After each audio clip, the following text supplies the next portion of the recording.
عظیمت جرأت و ہمت کا ہے اظہار، سیدھی بات روایات صحافت کا علم بردار، سیدھی بات۔ ناظرین گرامی، السلام علیکم ورحمۃ اللہ وبرکاتہ۔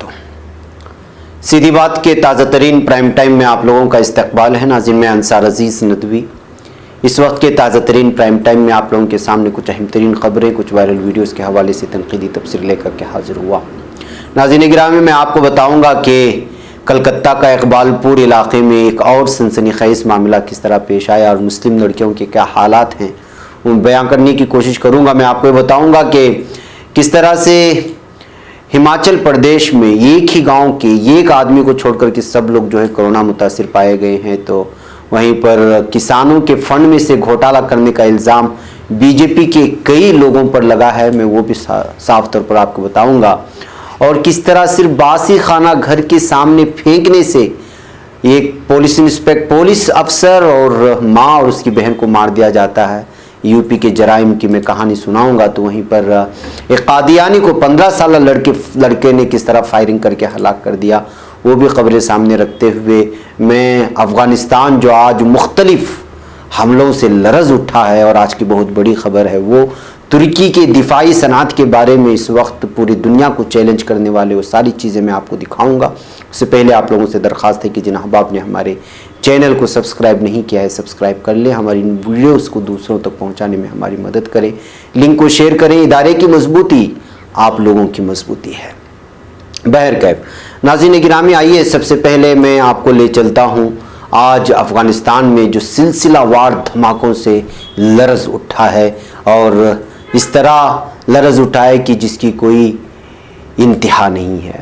جی ہاں، 14 راکٹ حملے کیے گئے ہیں جس کی وجہ سے کابل لرز اٹھا۔ بتایا جا رہا ہے کہ 6 افراد ابھی تک جاں باز ہو گئے ہیں، 24 زخمی ہو چکے ہیں۔ لگاتار مہلوکین کی تعداد میں اضافہ ہوتا جا رہا ہے۔ افغانستان کا دارالحکومت کابل ہفتے کے روز متعدد دھماکوں سے لرز اٹھا۔ مقامی میڈیا کے مطابق 14 راکٹ فائر کیے گئے ہیں جس کے سبب 6 افراد جاں باز ہو گئے، 24 زخمی ہو گئے۔ راکٹ حملوں سے قبل کابل کے مختلف مقامات پر 2 دھماکے بھی ہوئے تھے جن میں ایک پولیس اہلکار جاں بحق اور 3 زخمی ہو گئے تھے۔ تو آج پوری طرح سے یہاں کے دہشت گردوں کے نشانے پر کابل رہا ہے۔ ناظرین گرامی، میں بارہا افغانستان کو لے کر کے یہاں کے طالبان اور حکومت کے درمیان میں ہونے والے امن بھائی چارگی کے سلسلے میں گفتگو کرتا رہا، لیکن حقیقت یہ ہے کہ یہاں کوئی طاقت ہے جو لگاتار اپنے ہی لوگوں کو نشانہ بنا رہی ہے اور ان کو کوئی اور استعمال کر رہا ہے۔ ابھی حال ہی میں پتہ چلا کہ جو ہے اس وقت پوری طرح سے امریکہ یہاں سے اپنے افواج کو ہٹانے کی کوشش کر رہا ہے، بلکہ ٹرمپ جانے سے پہلے پورے کے پورے علاقوں میں جہاں پر اس وقت امریکی فوج ہے یا نیٹو فوج ہے، وہاں سے جو اپنے تمام افواج کو خالی کرانے کی کوشش کر رہا ہے۔ ایسے حالات میں ایک ایسی طاقت ہے جو یہاں پر تیسری حکمرانی چاہتی ہے اور کسی بھی طرح مسلم ممالک میں امن کو چاہ نہیں رہی ہے۔ ایسے حالات میں آپ اندازہ لگا سکتے ہیں کہ 14 راکٹ حملے، اور وہ بھی کابل کے ایسے علاقے میں جہاں پر بھیڑ بھاڑ والا علاقہ مانا جاتا ہے، وہاں پر کروانا اور اس سے پہلے پولیسوں کو نشانہ بنانا اور الگ الگ طرح سے دھماکے کرنا کس جانب اشارہ کر رہے ہیں، یہ ساری چیزیں آپ لوگوں کے سامنے ہیں۔ یہ ابھی آئی ہوئی تازہ خبر ہے جو میں نے آپ لوگوں کے سامنے رکھی ہے۔ شام تک اس سلسلے میں کون اس کا ذمہ دار رہا ہے اور کس نے یہ دھماکے کیے، ظاہر سی بات ہے کہ وہی روایات کے مطابق کچھ نام آ جائیں گے، لیکن حقیقت یہ ہے کہ جو ہے زمینی سطح پر، اندرونی سطح پر اور گہرائی میں دیکھا جائے تو ایک ایسی طاقت یہاں بیٹھی ہوئی ہے جو مسلم ممالک میں بالخصوص اپنی تنظیموں کو وہاں پر ٹرینڈ کر کے چھوڑ دیا گیا ہے کہ کسی بھی طرح کے ایسے مسلم ممالک میں امن کا قیام نہ ہو اور وہ اپنی جو ہے اس سے اپنے مفاد کی روٹی سینکتے رہیں۔ اس وجہ سے وقتاً فوقتاً دھماکے کراتے رہتے ہیں تاکہ جو ہے کسی بھی انداز میں مسلم ممالک کو یکجٹ ہو کر کے ایک ساتھ مل کر کے جو ہے طاقتور بننے سے روکا جائے، اور ان کا منشا یہی ہے، اور یہی وجہ سے مختلف مسلمانوں کے اور قرآنی آیات کے ذریعے سے یا کچھ ایسی تنظیموں کا نام دے کر کے یہ باور کرانے کی کوشش کی جاتی ہے کہ یہ مسلمانوں کے حق میں ہے، لیکن حقیقت یہ ہے کہ یہ دہشت گردانہ کارروائیاں کرنے والے، ان کا تعلق کسی مذہب سے نہیں ہوتا، ان کو صرف اور صرف ان لوگوں سے مطلب ہوتا ہے جو ان کو پالتے ہیں، ان کو ٹکڑے پھینکتے ہیں، جو ان کو بوٹیاں پھینکتے ہیں۔ ان کا کام صرف اور صرف ایسے مسلم ممالک میں جو ہے امن کو خراب کرنا اور یہاں کے اندرونی سطح پر جو ہے خانہ جنگی جاری رکھنا، تاکہ وہ دوسرے ممالک کی طرف نہ دیکھ سکے اور وہ اپنے اندرونی سطح پر کسی طرح ترقیات نہ کر سکے۔ ان کا اصل منشا ہی ہوتا ہے، اور یہ باقاعدہ ٹرینڈ ہوتے ہیں، اور ان کا کوئی تعلق نہیں ہوتا جو ہے کسی دھرم سے، اور یہ مخصوص جو بالخصوص ازلی دشمن ہوا کرتے ہیں مسلمانوں کے، اسلام کے، وہ لوگ جو ہے اس میں بہت زیادہ بڑے پیمانے پر ہوتے ہیں۔ اس بات کو مان کر کے چلنا ہوتا ہے، اس لیے کہ افغانستان امن کی جانب جیسے جیسے بڑھنے کی کوشش کر رہا ہے، یہاں پر ہر 2 دنوں میں اس طرح بڑے بڑے حملے ہوتے ہوئے نظر آ رہے ہیں۔ ناظرین، آئیے اگلی خبروں کی جانب بڑھتے ہیں۔ اگلی خبر جو مجھے اس وقت آپ کو لے چلنا ہے وہ ہے کلکتہ کا اقبال پور۔ اقبال پور یہ نام آپ کو یاد ہوگا، اس علاقے میں ایک بار پھر یہ علاقہ سرخیوں میں آ گیا ہے۔ قتل کے دل دہلا دینے والے واقعے سے یہاں کے لوگوں میں خوف و ہراس کا ماحول ہے۔ اقبال پور علاقے سے 20 سالہ صبا خاتون کی لاش برآمد ہونے سے لوگ سکتے میں ہیں۔ گزشتہ مہینے اسی علاقے میں شہر کے ٹیپو سلطان مسجد کے امام مولانا ہارون رشید کے گھر میں گھس کر ان کی اہلیہ اور 2 بیٹیوں پر قاتلانہ حملہ کیا گیا تھا، اور یہ تفصیلات ہم نے آپ لوگوں کے سامنے رکھی تھی۔ اس حملے میں مولانا کی اہلیہ اور ایک بیٹی کی موت ہو چکی ہے، جبکہ دوسری بیٹی اسپتال میں اس وقت زیر علاج ہے، اور صرف اس وجہ سے کہ ایک رشتہ ان کی لڑکی کو آیا تھا، اور رشتہ کرنے سے انکار کرنے پر خود انہی کے رشتہ داروں میں سے یا جن لوگوں نے رشتہ بھیجا تھا ان لوگوں نے حملہ کیا تھا۔ یہ خبر ساری تفصیلات کے ساتھ ہم نے آپ کے سامنے رکھی ہے۔ اب جو حادثہ پیش آیا ہے وہ یہ ہے کہ صبا کا قتل کر دیا گیا ہے۔ صبا کے بارے میں کہا گیا ہے کہ صبا نشے کی عادی ہو چکی تھی، اور گھر والوں سے ناراضگی کی وجہ سے وہ اپنے دوست کے ساتھ رہ رہی تھی۔ صبا کے قتل کے معاملے میں پولیس نے 3 نوجوانوں کو گرفتار کیا ہے۔ تینوں نوجوان صبا کے دوست ہیں۔ پولیس کے مطابق ان کے کال لسٹ کی بنیاد پر نوجوانوں کی گرفتاری ہوئی ہے۔ علاقے میں یوں تو کئی CCTV کیمرے لگائے گئے ہیں، لیکن بیشتر کیمرے خراب ہونے کی وجہ سے پولیس یہ پتہ لگانے میں ناکام ہوئی ہے کہ لاش کو بوری میں لپیٹ کر آخر اس کے گھر کے قریب کیسے لایا گیا جہاں اس کی لاش پھینکی گئی تھی، بلکہ صبا کی لاش اس کے گھر کے 200 میٹر دوری پر ملی ہے، جبکہ اقبال پور روڈ کی CCTV کیمرے میں صبا کو گزشتہ رات روڈ کراس کرتے دیکھا گیا، لیکن وہ کہاں گئی اور اس کے ساتھ ایسا کیا واقعہ پیش آیا جو اس کے قتل کی وجہ بنی، یہ پتہ نہیں ہے۔ ناظرین، یہاں ہمیں 2 چیزوں پر غور کرنا ہے۔ پہلی چیز، صبا نشے کی عادی ہو چکی تھی، اپنے گھر سے نکل چکی تھی ناراض ہو کر کے، اپنے دوست کے ساتھ رہ رہی تھی۔ کس طرح کی تربیت ہوگی، تربیت میں کہاں چھوٹ ہو گئی ہوگی، اس پر آپ خود غور کریں کہ ہائے یہ مسلم معاشرے کی لڑکیاں آخر کہاں جا رہی ہیں، اور ہم کس طرح اپنی اولاد کو تربیت کر رہے ہیں، اور یہ کس طرح کی آزادی ہے کہ ایک مسلم نوجوان لڑکی نشے کی عادی ہو جاتی ہے، گھر والوں سے لڑ کر کے اپنے دوست کے گھر میں رہتی ہے۔ یہ حالات ہیں۔ اس سے پہلے میں ایک خبر آپ کو سنایا تھا موب لنچنگ کی۔ ایک مسلم نوجوان جا کر کے پیشاب کر دیتا ہے کھلے میں، ناراض ہندو لوگ اس کو پکڑ کر کے اس قدر مارتے ہیں کہ وہ مر جاتا ہے۔ میں اصل میں وہ یہ تبصرہ اس وقت کرنا چاہتا تھا، لیکن اگر اس وقت کرتا تو وہاں ظالم کی حمایت ہو جاتی اور مظلوم پر تنقید ہو جاتی، لیکن مجھے نہ مظلوم پر تنقید کرنا ہے، بلکہ اس واقعے کے حوالے سے اور اس واقعے کے حوالے سے بات میں آپ لوگوں کے سامنے رکھنا چاہتا ہوں کہ ایک مسلمان نوجوان جس کے مذہب نے کہا ہے کہ ستر کرو، جس کے مذہب نے کہا ہے کہ بیٹھ کر کے پیشاب کرو، چھپ کر پیشاب کرو، اور پوری طرح سے حیا کا دامن چھوڑنے نہ پائے، ایسے مذہب سے تعلق رکھنے والا نوجوان پڑوسی کا خیال رکھے بغیر، جبکہ پڑوسی کا خیال رکھنا ضروری ہے، اور پیشاب کرتے وقت پاکی کا خیال رکھنا ضروری ہے، ستر کا خیال رکھنا ضروری ہے، ان تمام چیزوں کو چھوڑ کر کے پڑوسی کی تکلیف دیتے ہوئے جا کر کے کھلے میں پیشاب کرتا ہے،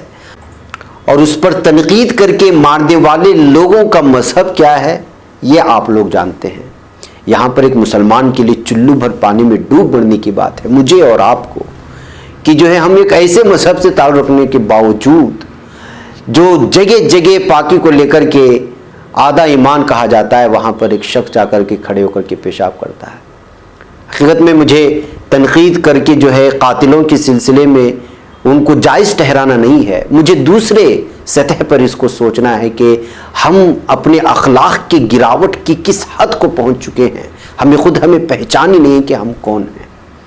وہ چاہے پیشاب کی وجہ سے موب لنچنگ ہو، اور آج اس لڑکی صبا کا قتل اس وجہ سے ہو کہ وہ گھر سے ناراض ہو کر کے نکل جاتی ہے اور نشے کی عادی بن جاتی ہے، تو ہم کو فکر کرنی ہوگی اپنے اولاد کی کہ ہم کہاں جا رہے ہیں، کس جانب جا رہے ہیں، اور ہم اپنے اولاد کو اپنے مذہب کے سلسلے میں بتا کیوں نہیں رہے ہیں۔ آزادی کے چکر میں، ہائی پروفائل لائف کے چکر میں، نہ جانے کس طرح کی جو ہے اس میں جو ہے ہم اپنے اولاد کو غلط راستوں پر لے جانے والے بن رہے ہیں۔ اس طرح کی خبریں اور اس طرح کی واردات کی خبریں میں آپ لوگوں کے سامنے اس لیے لاتا ہوں تاکہ ہم چوکنا ہو جائیں، اور اس وقت جو ظالم دنیا ہے، جو الگ ہی قسم کی جو ہے تصاویر ہم لوگوں کے سامنے بار بار نکل کر کے سامنے آتی ہیں، اس میں ہم اپنا چہرہ رکھ کر کے سوچیں اور اپنے اولاد کے مستقبل اور ان کی تربیت کے بارے میں سوچ سکیں۔ بہرکیف ناظرین، آئیے ایک اور خبر کی جانب میں آپ کو لے چلوں، اور وہ خبر ہے ہماچل پردیش کی۔ جی ہاں، ہماچل پردیش میں ایک گاؤں کو لے کر کے خبر آنے لگی کہ ایک پورا کا پورا گاؤں اس وقت کورونا متاثر ہو چکا ہے۔ جی ہاں، ہماچل پردیش کے لاہول گھاٹی کے تھورانگ گاؤں میں ایک شخص کو چھوڑ کر پورا گاؤں کورونا سے متاثر پایا گیا۔ لاہول سپیتی گھاٹی ہماچل پردیش میں آبادی کے تناسب کی بنیاد پر کورونا سے سب سے زیادہ متاثر ضلع بن گیا۔ ٹائمز آف انڈیا میں اس کی رپورٹ چھپی ہے۔ پورے گاؤں میں صرف 52 سال کے بھوشن ٹھاکر ایسے شخص ہیں جو کورونا سے متاثر نہیں۔ لاہول میں کورونا کے معاملے بڑھنے پر انتظامیہ کو سیاحوں کو روہتانگ سرنگ کے پاس تلنگ نالے تک روکنے پر مجبور ہونا پڑا ہے۔ سیاحوں کو جمعرات کو لاہول گاؤں نہیں جانے دیا، اس کے ساتھ ہی سرنگ کے آگے کی کئی گاؤں کو کنٹینمنٹ زون میں بدل دیا گیا ہے۔ ناظرین، آپ کو معلوم ہونا چاہیے کہ تھورانگ گاؤں میں 42 لوگ رہتے ہیں، اور 42 لوگ میں 41 لوگ کورونا متاثر پائے گئے ہیں، اس میں سے صرف ایک شخص کو جو ہے اس وقت جو ہے کورونا لاحق نہیں ہوا ہے۔ تو اس ضمن میں پورے کے پورے گاؤں کو اس وقت کورونا متاثر بنا کر کے سرخیوں میں لایا جا رہا ہے، لاہول کے اس گاؤں کو۔ ناظرین گرامی، آئیے ایک اور خبر کی جانب آپ کو لے چلوں، اور یہ ہے بی جے پی گھوٹالہ۔ جی ہاں، مہاراشٹر کے B J P M L A Prashant Bam اور 15 دیگر کے خلاف چینی مل سے وابستہ ایک معاملے میں کسانوں کے ذریعے جمع کی گئی 9 کروڑ روپے سے زیادہ کی رقم مبینہ طور پر دیگر لوگوں کے بینک کھاتوں میں جمع کرنے کا معاملہ درج کیا گیا ہے۔ پولیس نے یہ جانکاری دی ہے۔ جی ہاں، اورنگ آباد ضلع کے گنگاپور اسمبلی حلقے کی نمائندگی کرنے والے بام 2009 سے گنگاپور سے لگاتار 3 بار انتخاب جیت چکے ہیں اور گنگاپور کو آپریٹو شوگر مل کے چیئرمین بھی ہیں۔ انہوں نے اپنے خلاف لگائے گئے الزاموں سے انکار تو کر لیا ہے، لیکن اب B J P M L A کے اس طرح سے لوگوں کو دھوکہ دینے اور کسانوں کو دھوکہ دینے اور ایک شوگر مل کے حوالے سے جمع کی گئی رقم کو الگ الگ کھاتوں میں جمع کر کے اس پر گھملہ کرنے کو لے کر کے اس وقت پوری بی جے پی پارٹی کو جو ہے اس وقت گھپلا باز پارٹی کہہ کر کے الگ الگ انداز میں یاد کرنے کی کوشش کی جا رہی ہے۔ ایک افسر نے بتایا کہ اس سلسلے میں بدھ کو کرشنا پاٹل ڈونگریکر کی شکایت پر گنگاپور پولیس تھانے میں ایم ایل اے کے خلاف معاملہ درج کیا گیا تھا۔ افسر نے کہا کہ بام اور 15 دیگر پر آئی پی سی کی دفعہ 420، 406، 467 اور 468 اور 469، 471 اور 120 بی اور دیگر کے تحت معاملہ درج کیا گیا ہے۔ اس طرح سے جو ایک B J P M L A کی جانب سے کسانوں کو دھوکہ دے کر کے ان کی رقم پر قبضہ کرنے اور گھپلا کرنے کے نام پر اس وقت یہ معاملہ اس وقت جو ہے بڑھتا ہی چلا جا رہا ہے، سرخیوں میں چھایا ہوا ہے۔ ناظرین گرامی، پڑوسی آپ کا رشتہ دار ہو تو آپ کو اس کے حقوق دو طرح سے ادا کرنے پڑتے ہیں، لیکن یو پی میں ایک رشتہ دار پڑوسی کے گھر کے سامنے باسی کھانا پھینکنے کو لے کر کے غصے میں آئے ہوئے رشتہ دار ایک پولیس افسر کو اور اس کی ماں کو اور اس کے بہن کو قتل کر دیا ہے۔ یہ معاملہ جو اس وقت آ رہا ہے پولیس کے بیان کے مطابق یہ یو پی کے ایک علاقے کا ہے۔ جی ہاں، باندہ ضلع میں آنے والے چامروڈی علاقے میں یہ معاملہ پیش آیا۔ بتایا جا رہا ہے کہ ابھیجیت اور اس کی بہن اور اس کی ماں کو قتل کر دیا گیا۔